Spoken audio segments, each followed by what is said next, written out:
começa a ter algum movimento de horizontalizar a equipe. Enquanto todo esse processo está acontecendo, né, a gente está fazendo coexistir uma prática de gestão verticalizada, né, uma prática de trabalho, muitas vezes, que não é só verticalizada, mas também horizontalizada no sentido corporativo, né, e começa a transitar para uma prática de trabalho mais coletivo e de mediação dos conflitos de maneira mais coletiva. Então, essa é uma primeira marca de um processo cogestivo, né? O que é um processo de cogestão? O processo de cogestão, de maneira idealizada, né, é uma ideia de uma gestão compartilhada, né, com alto grau de compartilhamento, em que as decisões são tomadas de maneira coletiva.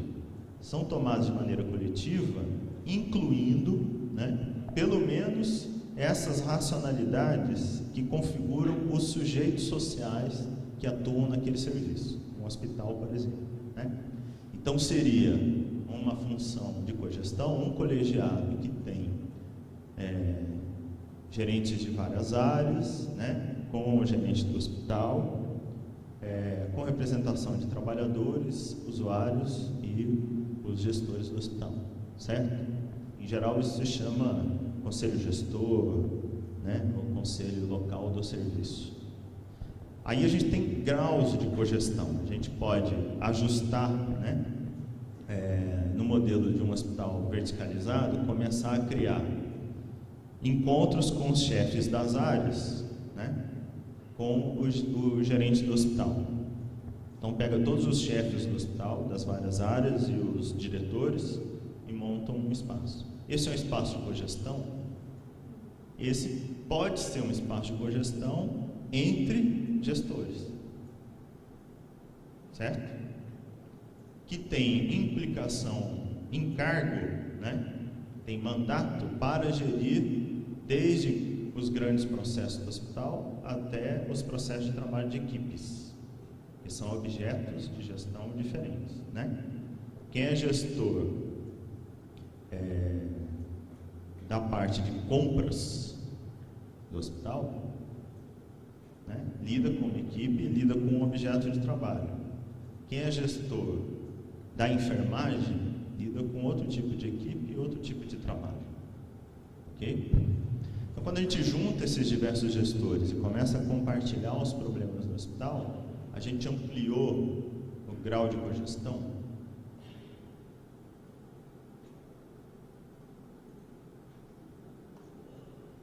Pode ter ampliado o grau de cogestão. Como é que a gente mede isso? Essa é a questão. Porque a gente tem uma visão, em geral, de cogestão muito idealizada, né? Então, cogestão é uma fórmula de democracia institucional em que as pessoas participam, trocam, analisam os problemas, né? Configuram os problemas, analisam esses problemas coletivamente, tomam decisões coletivas, né? Aí vão implementar o que foi decidido, depois voltam e avaliam o que foi decidido, o que foi planejado, né? E refazem esse ciclo. E esse é um ciclo constante, certo? Bom, isso pode acontecer pegando todo o conjunto problemático, né, de um serviço, por exemplo, um hospital, pode pegar pedaços desse hospital, né? Então, esses graus de cogestão que é o segredo da coisa, né? Porque do ponto de vista do conceito, é frequente a gente pegar lá, né, e o apoiador dizer, olha, esse hospital aqui já tem colegiado, aí tem um colegiado dos gerentes do hospital, certo? Aí você vai lá na reunião do colegiado, quem já passou por isso? Vai na reunião do colegiado e não consegue enxergar a cogestão ali? Alguém já passou por isso? É muito frequente, não é? Eu diria que é muito provável que alguém de fora, douto em cogestão, quando eu digo douto em cogestão, que já leu pelo menos uns 5 textos de cogestão, certo? Da saúde coletiva. professor aí da saúde coletiva que gosta muito de discutir democracia institucional. Se ele entrasse lá dentro do nosso colegiado da PNH, será que ele ia ver com facilidade cogestão? Pois é. Por quê, né? Por quê? Essa é a questão. O conceito de cogestão é uma coisa, a ideia de cogestão é uma coisa, certo? Então tem uma referência que é idealizada, né? Isso é idealizado. Vocês acham que existe alguma instituição neste país que é democrática? Que é, quando eu digo democrática e não autoritária, é assim, foi excluído qualquer tipo de relação violenta e autoritária. Existe isso?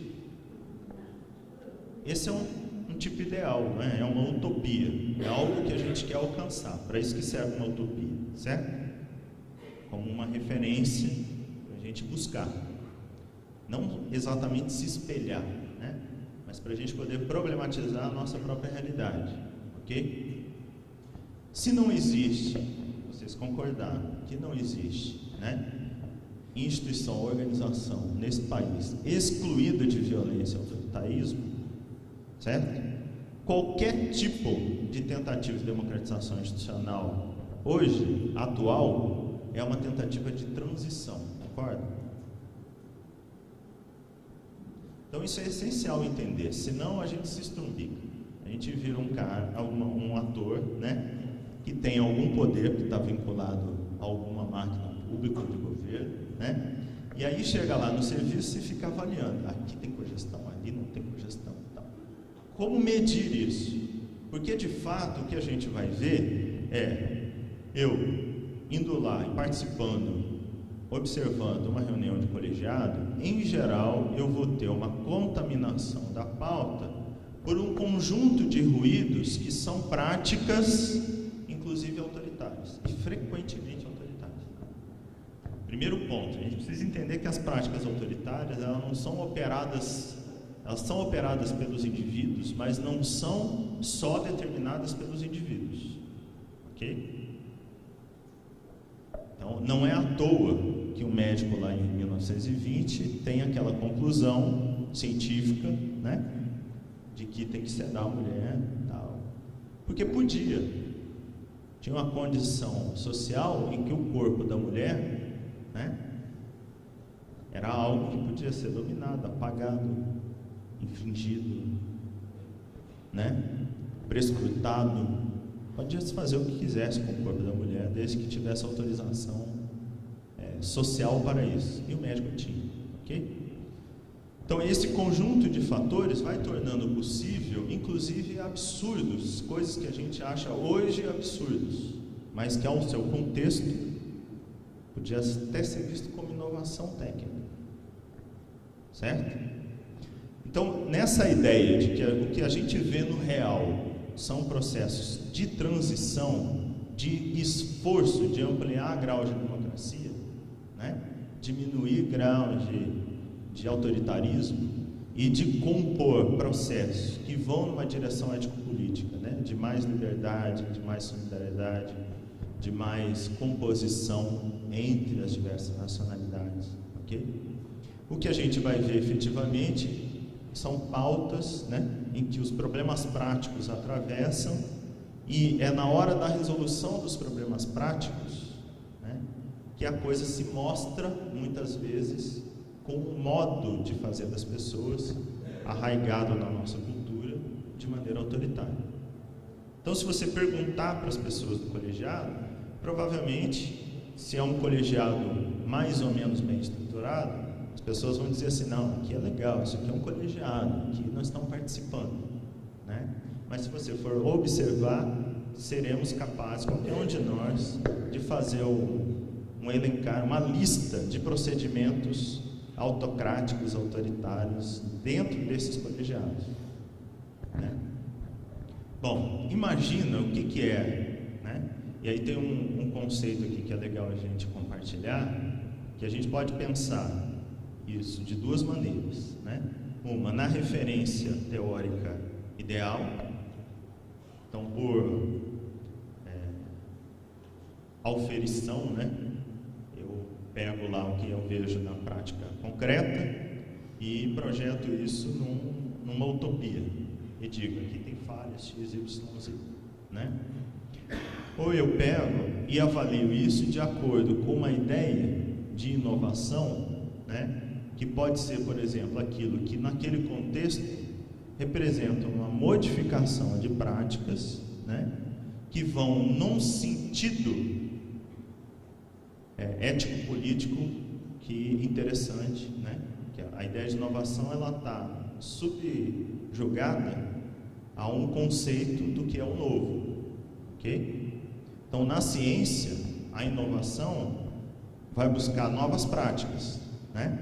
Mas talvez seja inovação em algum contexto pegar uma prática tradicional e incluí-la no contexto. Por exemplo, uma atuação na relação entre atenção ao parto e nascimento e saúde indígena.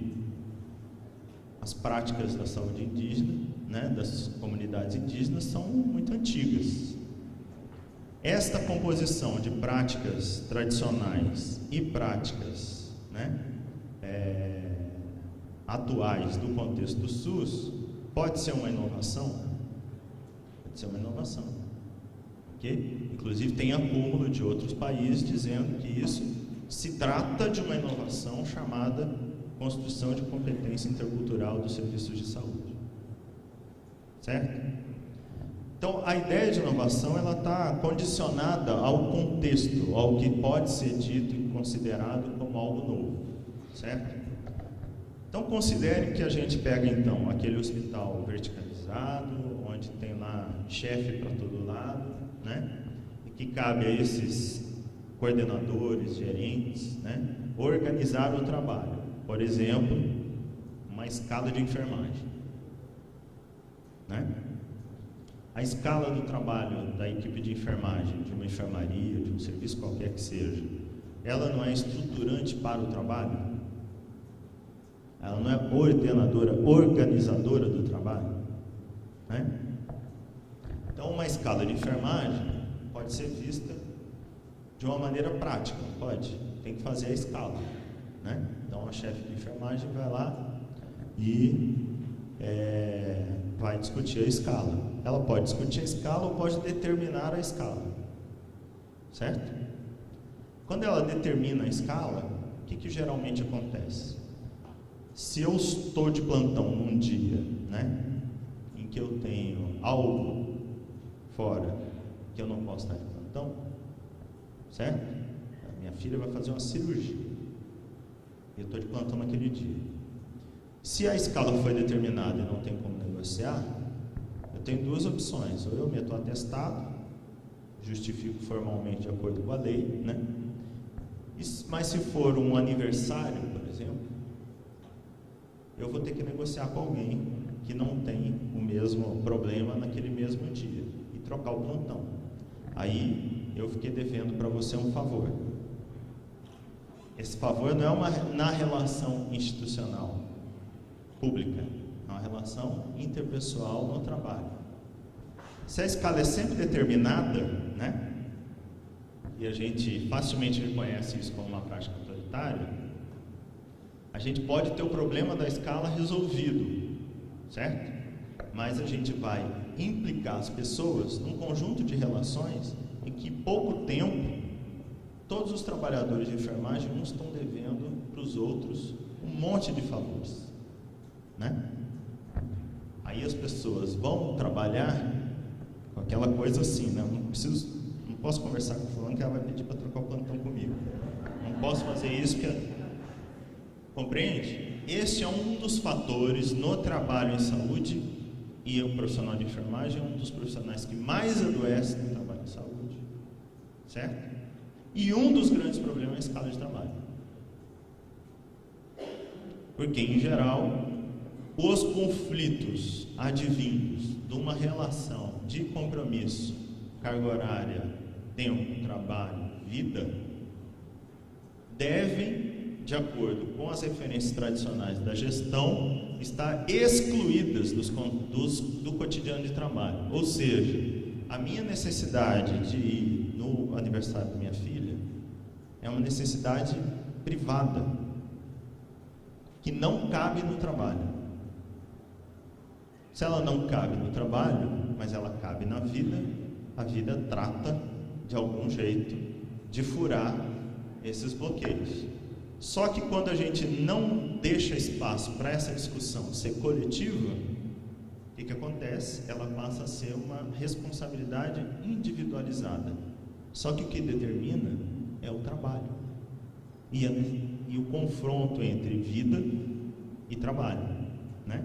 Que é um conflito típico da nossa sociedade, né? Todos nós temos dívidas eternas com os nossos filhos, porque a gente deu atenção, porque eu pus na creche, ou porque eu não pus na creche, porque eu tive que largar meu emprego, não, porque eu não pude largar meu emprego, porque eu privilegiei a carreira. E são todos culpados eternamente por tomar decisões que são naturais da vida, porque a vida tem que estar separada do trabalho, né? E aí tudo passa a ser decisão individual. Só que o que determina isso é a organização, certo? Então o que acontece? Quando o processo é desse jeito, tem alguém que mandou, alguém que vai executar e encontra problemas no processo de execução daquela norma ou daquela prescrição, não é? E faz aquilo que o pessoal da ergologia chama de trabalho real. Pega o prescrito e faz disso uma outra coisa, né? Só que esta outra coisa nunca está em análise e os conflitos são sempre tratados de maneira interpessoal, ok? Então o problema da escala, que era um problema do gestor, da organização do trabalho, continua sendo um problema do gestor, né? Mas na vida cotidiana do trabalho é um problema da equipe, colocado como uma questão de relação interpessoal e não como um problema de gestão, ok? Quando a gente tem um processo em que é possível, por exemplo, que esses acordos sejam feitos de maneira coletiva, então tem uma reunião de equipe onde a escala é discutida, e o gestor então delega a equipe e compõe com a equipe uma maneira coletiva de produzir o acordo da escala, o que acontece com esses acordos privados?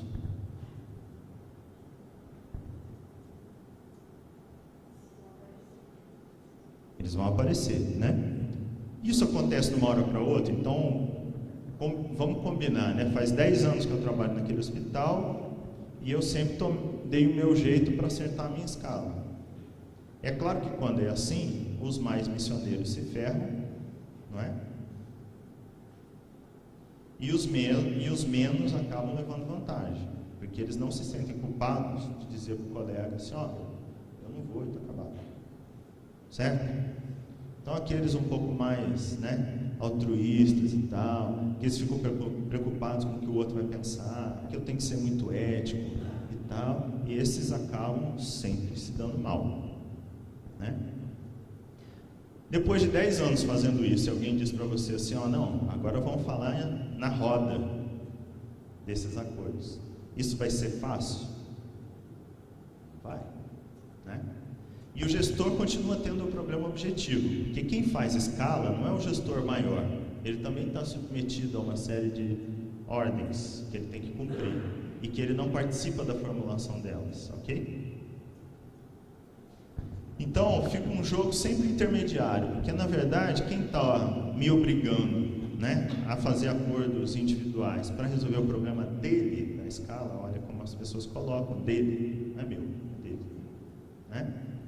Também está querendo resolver um problema que é de outro, que diz que ele é o responsável por fazer a escala. Então isso é uma ordem hierárquica de passagem de bola, né? E que todo mundo está tentando evitar incluir o conflito, evitar incluir a discussão da mediação dos interesses. E a ponta disso é que qualquer tipo de conflito no trabalho, né,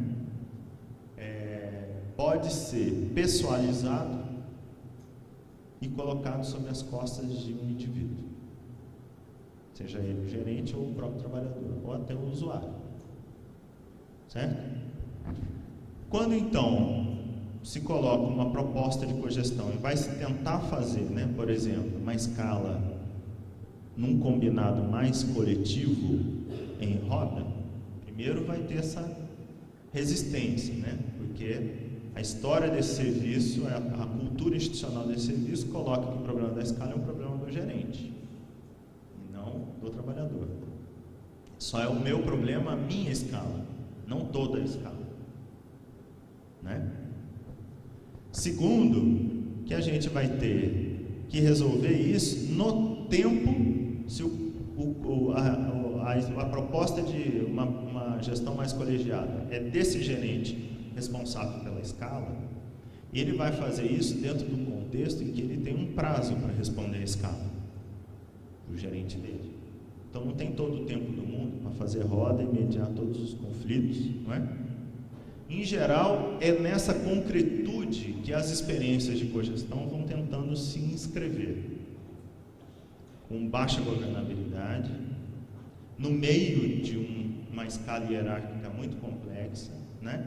E dentro de um processo em que a cultura institucional ela está baseada num arranjo organizacional vertical. Por isso é muito mais difícil quando a gente não tem o apoio do gestor maior e quando não está em discussão qualquer tipo de proposta de reformulação organizacional do serviço. Aí é muito mais difícil. Quando é uma enfermaria, por exemplo, né? O grupo de uma enfermaria resolve fazer uma gestão colegiada. Vai continuar tendo que responder nos mesmos prazos e nas mesmas ordens hierárquicas, porque está dentro de uma instituição que não se coloca enquanto processo cogestivo. Ok? E essas ordens práticas têm pequenas tarefas e tarefas mais cruciais, né? Isso obriga que este grupo que quer trabalhar com cogestão priorize o que é importante trabalhar coletivamente e o que é menos importante.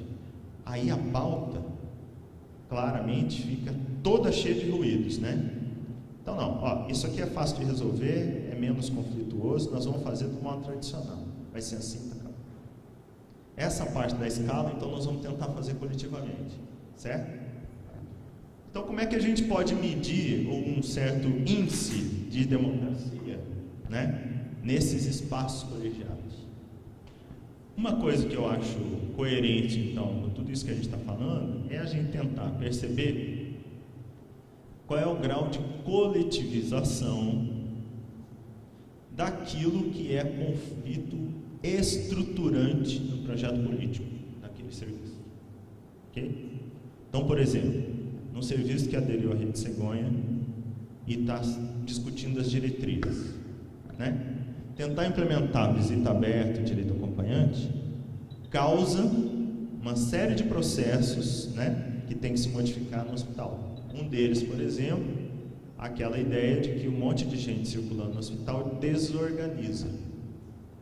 Esse é um problema clássico, né? A gente na PNH, depois de tanto bater a cara no muro, já descobrimos que esta questão é uma questão que ela deve ser discutida coletivamente.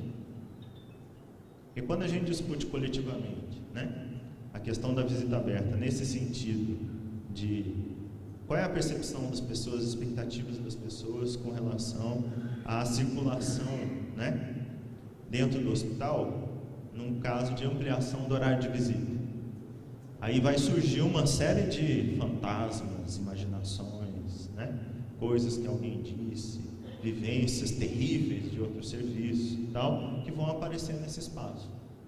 Só que a questão não é só resolver o problema, a questão é coletivizar a visão do problema. Se em algum momento aquele grupo passa a compreender que o problema da visita aberta não é mais um problema da implantação que o gestor que aderiu à Rede Cegonha quer fazer, mas pode ser uma meta, uma questão e algo que a equipe entende como importante, então o problema não é mais do gestor, é de um certo coletivo dentro desse hospital. Deu para entender? Isso demonstra um índice de coletivização de problemas ou de questões estruturantes para a missão institucional do serviço. Ou seja, aquilo não é mais um problema de gestão do gestor, mas é um problema do serviço, reconhecido pela coletividade ou parte da coletividade dos sujeitos daquele serviço. Isso é um grau a mais de cogestão do que antes. Mesmo que no cotidiano do colegiado, a pauta é toda cheia de práticas prescritivas, aquilo que a gente, meio no senso comum, entende como práticas verticalizadas, autoritárias e tal. Tá claro? Então, o que eu estou querendo colocar aqui é que desse deslizamento, entre a realidade de um hospital, no modelo tradicional, verticalizado, tem o chefe de enfermagem, chefe dos médicos, chefe do setor, chefe disso, chefe daquilo, e ter equipes de referência que se corresponsabilizam pelos processos, entre um hospital tradicional e um Sophia Feldman, tem um deslizamento que vai fazendo compartilhar o projeto ético-político daquele hospital no cotidiano do trabalho. Provavelmente, se a gente for lá no colegiado Sophia, a gente ainda vai ver, Por quê? Porque tem secretaria, está no contexto de uma secretaria, está no contexto do município, está no contexto de uma rede, que nem todos trabalham com as mesmas referências ético-políticas. Tá claro? Então é óbvio que vai ter pautas que atravessam todos os espaços de gestão e chegam lá no micro cotidiano do trabalho, que são autoritárias. Mas a questão não é essa. A questão é, para finalizar, que a gente consiga criar dispositivos, processos em que o grau de coletivização, de corresponsabilização e, por consequência, porque a aposta ético-política é que quando o trabalhador participa, quando o usuário participa efetivamente, compõe o problema, formula junto, isso amplia o grau de satisfação no trabalho e melhora os resultados do serviço. Então, tem determinados parâmetros de gestão, que não é possível alcançar no modelo tradicional de gestão. Certo? Então, nesse sentido, é que a ideia de um projeto ético-político de mais democracia institucional passa, então, por arranjos ou dispositivos de espaços coletivos e de compartilhamento. Ficou mais claro? Esses arranjos coletivos e espaços de compartilhamento vão ter mais ou menos aproximação com aquilo que a gente imagina como ideal quando a gente lê, o que é cogestão, o que é um colegiado e tal, na medida em que não só aqueles atores que estão participando do colegiado, mas a organização inteira está num contexto de maior grau de democracia institucional. Certo?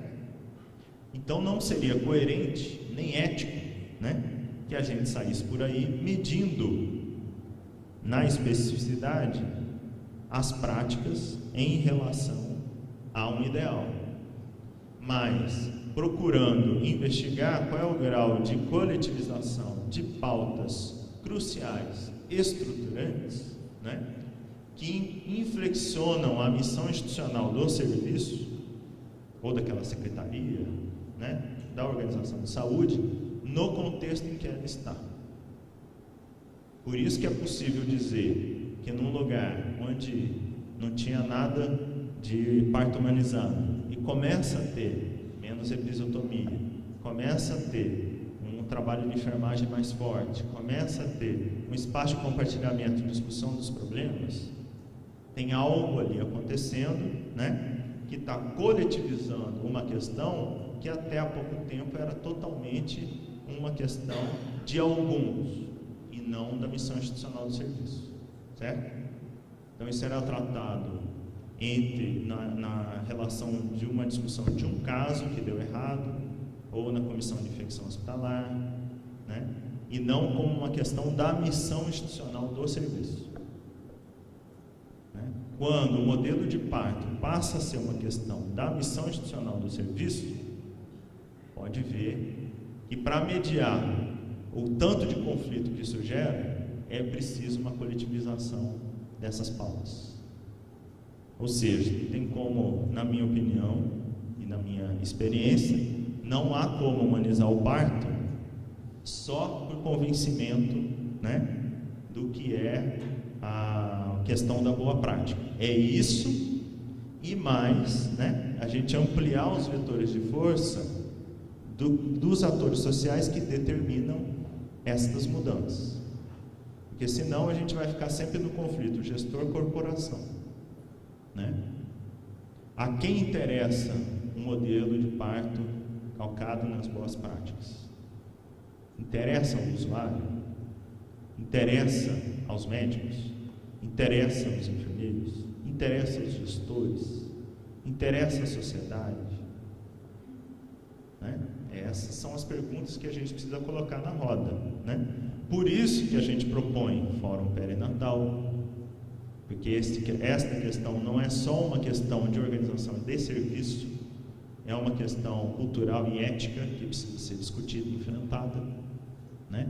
Inclusive com participação, muitas vezes, e às vezes brilhantemente, do próprio Ministério Público, de outros atores, que vão compondo, então, um conjunto de forças que amplia o número de pessoas e atores sociais interessados na mudança dos processos de parto. Então, um fórum, nesse sentido, é um dispositivo de cogestão? É um dispositivo de cogestão. Assim como um colegiado ou uma reunião de equipe.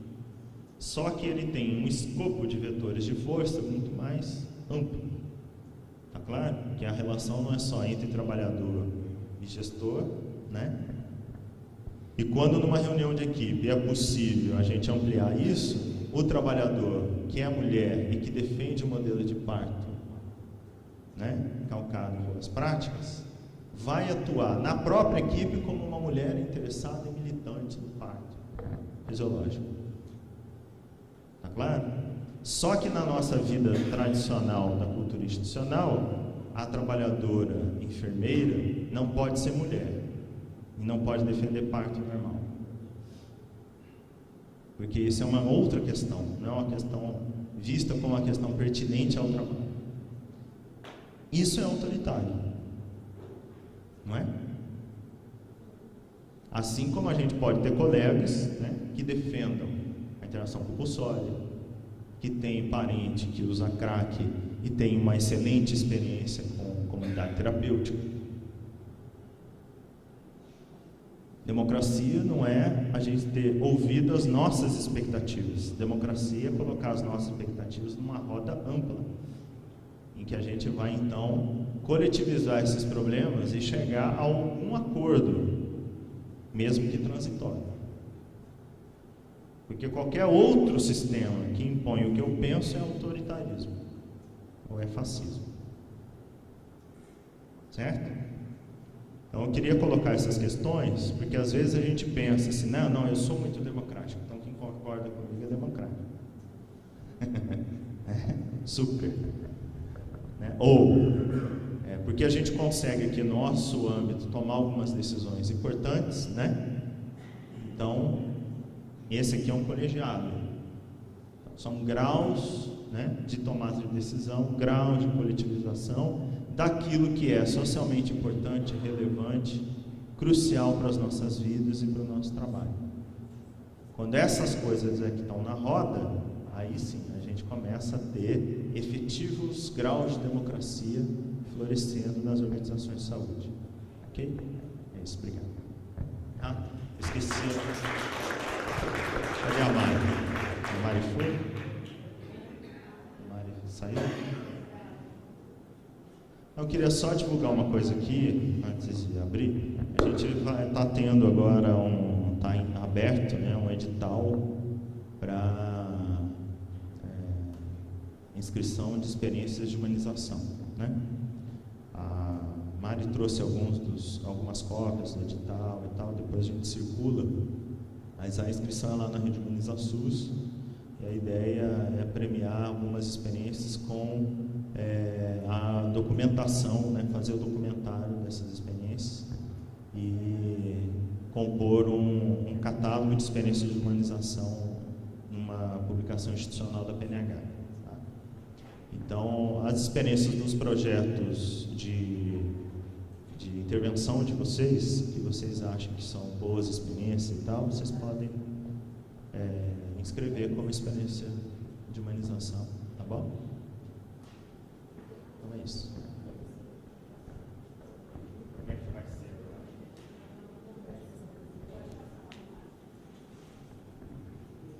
A proposta agora é a gente fazer uma grande roda de conversa com o Lucas e com o Gustavo. E vou aproveitar que eu estou com o microfone, né? Eu gostaria de começar com uma questão, né, para a gente pensar um pouco junto, a partir do que a gente conversou ontem, né? A gente vem trabalhando essas temáticas, né, da cogestão, do direito acompanhante, da visita aberta, de como a gente, arquiteto, se insere nesse contexto e nesses processos transitórios, né? Como a gente pensa projetos cogeridos de ambiência, que graus de cogestão a gente consegue pensar para esses projetos. Ontem, nós, à tarde, a gente trabalhou a partir da experiência do Sofia, nós vimos o vídeo, né, que foi feito no Sofia, né, e várias questões surgiram, né? A gente entende que é uma instituição que hoje tem movimentos interessantes nessa direção da cogestão do direito acompanhante, né, de uma concretude dos princípios do SUS, mas algumas coisas foram bastante latentes, assim, a partir do olhar do arquiteto, e a gente queria que o Lucas nos ajudasse um pouco, né, nessa questão, né? Como fica a própria ambiência, né, que a gente vê que no Sofia é uma ambiência muito simples, ao mesmo tempo fica muito claro, até para quem não pôde vivenciar aquele espaço, né, o cuidado, as formas, né, mais cogeridas que acontecem, as decisões, o acompanhante sempre junto, né, a visita podendo participar, só que ao mesmo tempo a gente nos parece que tem dificuldades com relação ao espaço, né? Isso ficou a partir do nosso olhar, né? Então, a gente queria ouvir um pouquinho como é isso e esse descompasso, né, que às vezes acontece até nesses processos de mudança com os próprios órgãos de regulamentação, né? O doutor Ivo disse que a vigilância lá fez uma auditoria que tinha 700 pendências, né, não conformidades, e que caíram para 300, né? Então, assim, como que é um pouco essa vivência de você que está lá?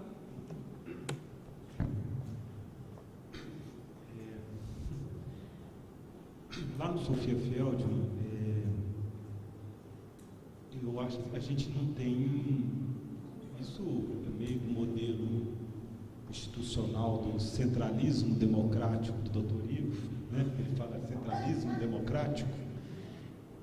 A gente, infelizmente, nunca teve uma orientação do ponto de vista de arquitetônico, de planejamento, na questão estrutural do hospital, né? Então, foi um hospital que fortaleceu muito a parte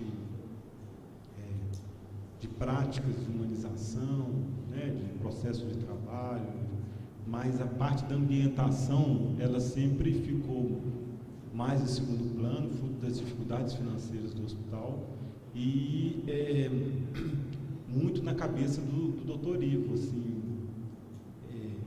A gente brinca que hoje ele não tem CRM, ele tem CREA, que ele virou mais mestre de obras do que médico, né? Tem um ceguinho lá no hospital que a gente brinca que todo dia ele bate a cara na parede, porque o Ivo vai quebrando as paredes e vai mudando. Então, então, assim, evoluiu algumas coisas, mas a gente vê ainda essa parte de ambientação tinha que melhorar muito, sabe? Apesar de você ter suítes boas. E tem algumas coisas assim que... O que eu acho que isso é o grande exemplo que o Ivo traz para a questão da cogestão, é a questão do fortalecimento da opinião do usuário, que isso você vê muito no hospital e de todo funcionário, a filosofia de trabalho no hospital, o Ivo sempre colocou muito isso, que nós somos assistentes, né, funcionários da população, né? O Ivo sempre falou isso, eu sempre escutei ele, às vezes ele muito chateado com a questão de financiamento do hospital, com as dívidas, às vezes ele desabafava comigo e falava assim: olha, Lucas, a única coisa que me dá força para continuar trabalhando é que eu sempre penso que o meu compromisso é com o povo, com a população. Eu não sou funcionário da prefeitura, do estado, do governo federal. O meu compromisso é com a população, é com o povo, apesar de todas as dificuldades que ele sempre enfrentou, né? E ele colocou nessa cogestão a participação da comunidade muito forte, fazendo com que essas mudanças acontecessem de forma mais rápida, e isso interferiu de forma muito positiva na filosofia do hospital. Então você pega todo funcionário, seja médico, seja pessoal da limpeza, todo mundo tem essa filosofia de nós somos assistentes daquela população que está sendo atendida ali, né? É uma maternidade de muito movimento, que isso é uma crítica que eu faço, mas isso é da filosofia do Ivo para sobreviver. A gente vai hoje nas maiores maternidades do mundo, da Europa, dos Estados Unidos, elas têm no máximo 400, 500 partos por mês, né? Maternidades com mais de 800 mil partos por mês, a gente só vê na África, alguns países da América Latina e alguns países aí, China, Hong Kong, Índia, e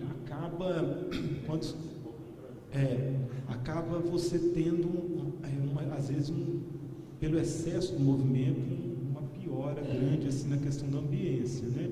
Lá, a gente tem são 5 suítes ou 6, né? E tem um pré-parto grande que fica inicial, né?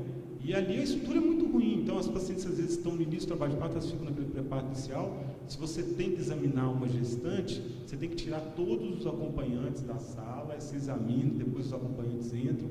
Agora a gente vê que a questão, por exemplo, do acompanhante, essas questões da humanização,